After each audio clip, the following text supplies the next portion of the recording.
Friends, आज मी तुम्हाला simple raita recipe दाखवणार आहे। त्यासाठी तुम्हाला जे आवडतात ते व्हेजिटेबल्स कट करून घ्या। मी इथे गाजर घेतला आहे, कोथिंबीर, काकडी, कांदा आणि मी इथे टोमॅटो घेतला आहे। तुम्ही ह्याच्यामध्ये अजून बीट ॲड करू शकता, तुम्हाला हवं तर कोबी ॲड करू शकता, तुमच्या टेस्ट अकॉर्डिंग तुम्ही ॲड करा। सगळे व्हेजिटेबल्स मी ह्याच्यामध्ये ॲड करते।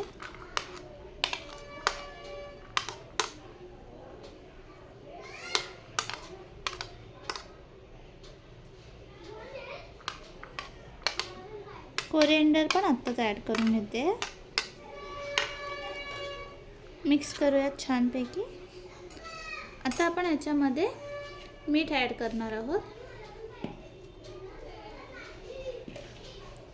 परत छान मिक्स करून घेऊया।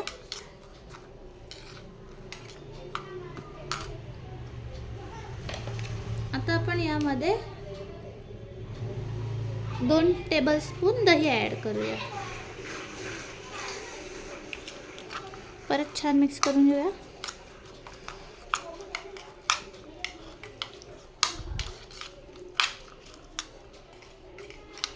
इथे आपला होममेड रायता रेडी आहे।